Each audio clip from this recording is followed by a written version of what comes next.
మన ఇంటిని మనమే శుభ్రం చేసుకోవాలి కదా. మనకైతే ఇల్లు శుభ్రంగా ఉండాలంటే ఇల్లు క్లీన్ చేసినప్పుడు ఇంకా మ్యాప్ వేసినప్పుడు అయితే ఈ డెటాల్ అనేది యూజ్ అవుతుంది. నాకైతే చాలా యూస్ఫుల్గా ఉంటుంది. ఎప్పుడన్నా ఇల్లు క్లీన్గా కడగాలంటే క్లీన్గా పెట్టుకోవాలంటే నేనైతే డెటాల్ యూజ్ చేస్తాను. ఇల్లంతా తోసేసి పాత్రలు కడిగి పెట్టేస్తాను. డెటాల్ వచ్చేసి వాటర్ కొంచెం తీసుకున్నాను. ఈ బౌల్లో తీసుకున్న తర్వాత మ్యాప్ తీసుకుని ఇలా మిక్సింగ్ చేస్తూ ఉన్నాను. ఇంకా వాటర్ లేకుండా ఈ మ్యాప్ని అయితే బాగా ఇలా అయితే పిండేసిన తర్వాత ఇలా క్లీన్గా తుడుచుకొని రావచ్చు. వాటర్ ఉంటే మరకలుగా ఉంటుంది. వాటర్ బాగా పిండేస్తే మ్యాప్లో వచ్చేసి నీట్గా వస్తుందన్నమాట. ఇల్లు మాత్రం శుభ్రంగా ఉంటుంది. చాలా క్లీనింగ్గా ఉంటుంది. ఒక వారంలో ఒక రోజన్నా ఇట్లా డెటాల్ యూజ్ చేస్తే చాలా క్లీన్గా ఉంటుంది. ఇల్లు చూపిస్తాను రండి. కడిగిన తర్వాత ఇంటిని క్లీన్గా ఉంది, చాలా శుభ్రంగా ఉంది కదా రూమ్స్, ఇల్లు అంతా కూడా. సో మీరు కూడా డెటాల్ యూజ్ చేయండి. ప్రతిరోజు మ్యాప్లో తుడుచుకొని ఒక 1 వీక్లో ఒక రోజు డెటాల్ యూజ్ చేయండి. బెండికల దగ్గర కూడా ఇలా అయితే కడిగి పెట్టేస్తాను. సబ్జాల దగ్గర గ్యాసు, ఇంకా షోకేస్ ఇక్కడ వచ్చేసి స్టైల్స్ అన్నీ కూడా నీట్గా కడిగి పెట్టాను. ఇది ఇక్కడ వంట సామాన్లు అనమాట. ఇక్కడ ఈ రూమ్లో మాత్రం వంట సామాన్లు పెట్టుకుంటాము. ఈ సైడ్ వచ్చేసి ఇంకా వాడుకున్న ఉండే సామాన్లు. ఇప్పుడు ఫెస్టివల్ వచ్చినప్పుడు మాత్రమే ఈ సామాన్లు అయితే యూజ్ చేస్తామన్నమాట. ఇంకా అప్పుడు కూడా ఫెస్టివల్ వచ్చినప్పుడు కడిగి పెడతాము. ఇంకా మా భవిష్యకి అయితే స్నానం చేపించేసాను. ఇంకా శుక్రవారము కదా, మా భవిష్యకి అయితే స్నానం చేపించాను.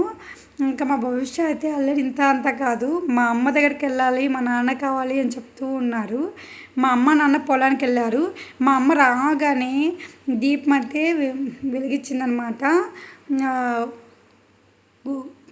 పూజా గదిలో. తర్వాత మా అమ్మ కూరకు తీసుకొచ్చింది పొలం నుంచి. పొలంలో అయితే మా అమ్మ నాన్న వాళ్ళు టమాటాలు కోస్తున్నారు.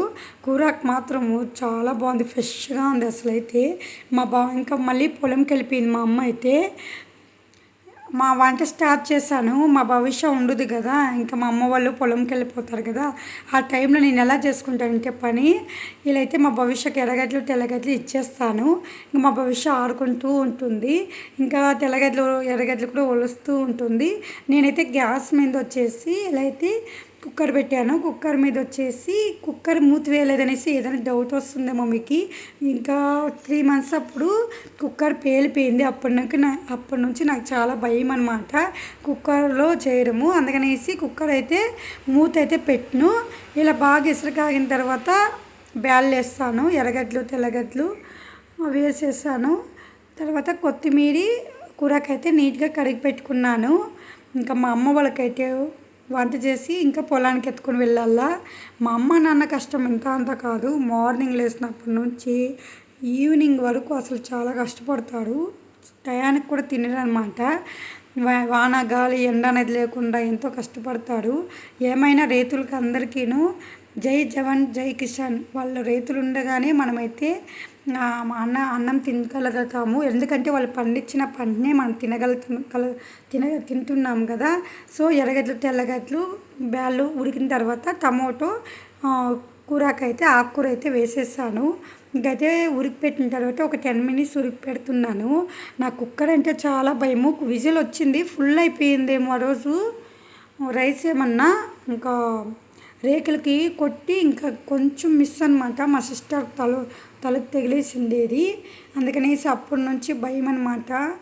మేమైతే కుక్కర్లో చేయము. ఇంకా మా అమ్మమ్మ వాళ్ళ విలేజ్లో తెలియకుండా ఒక ఆమె వచ్చేసి కుక్కర్ని ఓపెన్ చేసింది. కళ్ళే కనిపించకుండా పోయాయి. అప్పటి నుండి నాకు కొంచెం భయం వేస్తుంది. ఇంకైతే ఆకుకూర సాంబార్ అయితే ఇలా అయితే పామేసాను. పామిన తర్వాత బియ్యంని అయితే ఇసురు కాగిన తర్వాత బియ్యంని అయితే ఇది పెట్టేస్తాను సంగటికి అనమాట. రాయలసీమ స్పెషల్ అంటేనే రాగి ముద్ద కదా. సో ఒక సైడ్ అయితే కూరకు సాంబార్ అయిపోయింది, ఆకుకూర సాంబారు. ఒక సైడ్ వచ్చేసి సంగటి ముద్దలు అయితే పిండేసాను. సంగటి ముద్దలు అయితే చేసేసాను. వీడియో కూడా తీసేవాళ్ళు లేరు, అందుకని అక్కడక్కడ నేనే వీడియోస్ తీసుకొని అప్లోడ్ చేసుకుంటూ ఉంటాను. ఇంకా వంట అయితే కంప్లీట్ అయిపోయింది. ఇంకా పొలానికి అయితే తీసుకొని వెళ్ళాలి. మా అమ్మ నాన్నకైతే మా భవిష్య కూడా నిద్రపోయి లేచేసింది. సో అందరూ కూడా బ్లెస్ చేయండి. మా భవిష్యకి 1.5 year అనమాట ఏజ్. అందరూ లైక్ చేయండి, మన ఛానల్ సపోర్ట్ చేయండి. లైక్ వల్ల మరికొంతమంది